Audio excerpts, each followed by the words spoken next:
Hey guys, it's Ronnie Haskins with another video. We're live today, Monday, September the 17th, and today we're discussing a very close subject that's close to my heart. Budget. Planning your budget for your next vehicle and making sure you stay on budget and can do that. So I've got some stuff written down. I'm hoping some people join us in the comments and we can discuss exactly what you should be doing. So give me a second here to get this stuff set up. We're live now. I probably can't push that button. I don't know how to get to the subscriber channel. So anyhow, we're work in progress here, but today we've got some good video footage for you to discuss different sorts of things. So let's get right into it. Let's talk about planning. You know, when I say planning your next vehicle, most people would think they start dreaming and they start thinking about what they're dreaming about. Like they want a third row seat or they want to get a sports car or whatever the case may be. When I say planning, I'm talking about planning for the next 15 years, you know, and how cars are going to affect your budget over the next 15 years. And there's a lot of different ways to do it. We're going to talk specifically about what that looks like and how you can do it so you can avoid some of the pitfalls of, you know, they say life is what happens when you're busy making other plans. Now you can sit there and try and plan some of this stuff, but if money's in your pocket, it finds places to go, like tires, brakes, oil changes, things of that nature. So let's start out with something you may not know. Unless you're in finance or you have access to, you can find this stuff online. You can get calculators for vehicle payments. But I was talking to a lady today and I said, yeah, you know, when you're talking about planning a car, what do you think about? And she said, well, yeah, $30,000 car, I think that's not so much. But then when you put the payments on the screen and you look at a $30,000 car and it says $608 a month, then she said, oh, I don't want to pay $600 a month. I'm like, right. You know, you have to know what that means. So let's say that you're okay with $600 a month and you want to buy a $30,000 car. And you want to plan that out because your car's getting older and you're thinking about getting another car. And so you get this $30,000 car and a $600 payment, but you don't think about other things that come along with ownership of that car, like how much the transmission costs, how much it costs to maintain that vehicle on a regular basis. So when you're doing that, you're looking at buying a car, it's definitely good to look into the maintenance history of specific types of vehicles. BMWs cost more to maintain. Audis cost more to maintain than, say, Hondas, Toyotas, Chevys, other different types of vehicles. So you would want to definitely make sure that you can stay in your budget at that $600 a month, and nothing's going to derail it when the vehicle starts to cost you more money as it ages and needs more maintenance. And, you know, case in point, BMWs, you know, once they go over 60,000 miles, they end up costing you quite a bit of money. And so you just want to know that. So let's see. If you put $1,000 down on this vehicle, just for common conversation, it's going to change your payment about $19, $20 a month. So when you're thinking about how much cash you should put down as you're making this plan to buy a vehicle, $1,000 is going to change your monthly payment around $20. So, you know, the interest rates right now are around 4%. Yes, there's 0% programs on certain cars and things of that nature, but still, for a good baseline, 4% is approximately where you're at. So if you put $1,000 down, you're going to save yourself about $20 a month. I can't tell you how many times. The next thing is about your credit. Can't tell you how many times I talk to people and they don't know what their credit score is. Like the typical customer, the last time they had their credit checked was when they were buying a house or they're buying a car. People don't really check your credit when you're at McDonald's or you're going to buy something at Best Buy or whatever the case may be. You just either have the room on your credit card or you don't. But I don't understand why folks don't take the time to investigate their own credit and to monitor it on a quarterly basis at least, you know, like every quarter.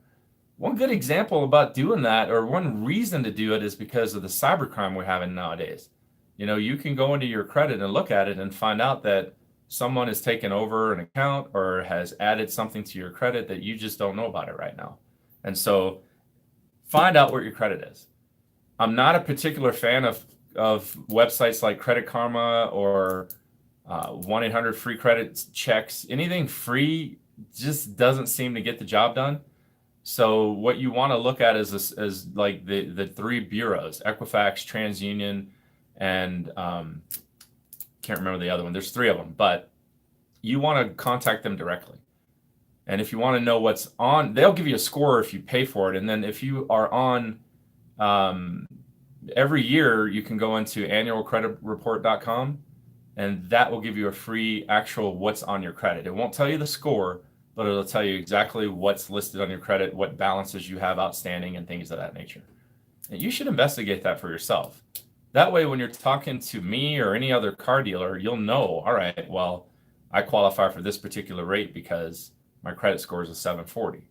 And that's how they do it. You know, if you have a 740, the money costs you 4.9%. If you have a 739, it costs you 4.49%.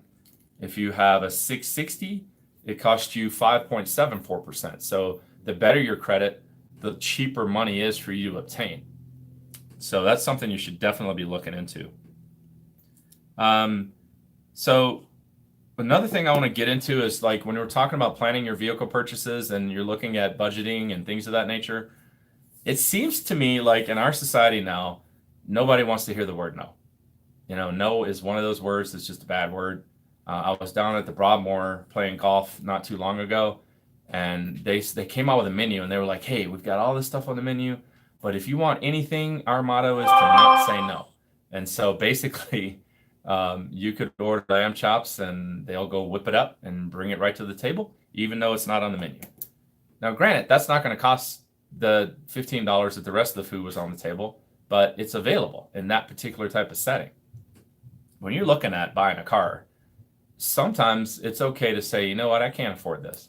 You know, if a $600 payment on a $30,000 car is not within the realm of what you've been planning for and budgeting for, it's okay to not put yourself in that much debt or put that much stress on your family, because you just can't afford it right now. So, you know, there's ways to make the payments easier by stretching out the term, or you know, but sometimes, guys, it's just like, you know what, this is not the right car at this particular point in my life. And I would like people to definitely understand that, because you don't have to have everything right now. You can buy things later if you make a plan and develop that plan and stick with that budget. Then you can obtain the things that you want later on. I had a client recently that hadn't purchased a car in 12 years, and they were ready for this particular purchase because they had planned for it. They saved money to put money down, and we got them a $60,000 car. It was well within their means. They had enough money down to make the payment make sense, and it wasn't something that was overdone. But what I typically see with clients is they want to find a way to make it happen. Like, okay, if I can't get this done, there's got to be a way for me to figure out how to do it. Think about it when you're looking at your purchase of your vehicle. Do you have to do this? Do you have to have cooled seats? Do you have to have leather? Do you have to have the power sunroof, things of that nature? Because those things are going to cost you extra money. So let's see. Maintenance on vehicles. You know, these cars, when you're thinking about your entire budgeting over the next 5 years of owning a car, you know, when you don't know what the maintenance is going to cost you, you're in a particular point of disadvantage. So you want to definitely find out how many times this car has to have its oil changed. Older cars actually have to have their oil changed more often than newer cars. So if you're getting a new car, it's good to look at that owner's manual, and they've got a maintenance guide right in the book, and it'll tell you. And for the majority of it, it's like 2 times a year, every 7,500 miles. So it's beginning to become a lot easier to maintain cars. But, you know, here's a specific example on not doing it right. Like, if you get a $30,000 car that was originally $60,000 when it was new, and you still want to finance that car 5 years and have a $600 payment, and you don't know what the tires are going to cost, or what the oil changers are going to cost, or what the transmission is going to cost. That's what I'm talking about when I'm telling you it'll put you outside of your budget, because you didn't make a plan for it. You know, And so making a plan isn't just having the credit card available. It's like, okay, I got to understand exactly what this is going to cost when I put this stuff together. So I'm kind of rambling a little bit, so I'm trying to stick with it. But man, I'm hoping today that we're uplifting your thinking about this, because specifically just purchasing stuff or going out on a weekend and doing it impulsively, which is 90% of the car business, that ends up making a decision today that's going to last you 5 or 6 years of payments. So let me ask Christy. Christy, is there anything else you think we should talk about? All right. No, I think you covered it. So yeah, today was our first live session. We have one person tuning in, which is my brother. What's up, Chris?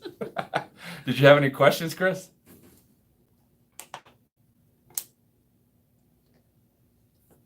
Yeah, Chris, I don't even know how to get into the comments box. So, we're doing these videos every week. We try to leave you with something that will uplift your financial literacy when it comes to cars, one car at a time. I want to see people not spend so much money on vehicles, without a plan. Make sure that we have some type of plan in place, and it's just not something that you want. But as we move on through life here, we want to definitely figure that out. Later on this week, we'll be live with Chris. He is going to be in Disney World, so it's going to be crazy. I'm going to be live here. He's going to be in Disney World. So when Chris goes live, we'll see if he can show us some of the sights down there in Florida. So, all right. Well, I hope I helped you a little bit today. I know it's a little bit all over the place, but I will work on that. So thanks a lot. How do we plan ACX in? Chris is asking me that. How do we plan accidents, Chris? How do we plan ACX in action? I don't know what ACX in is, Chris. Action plan?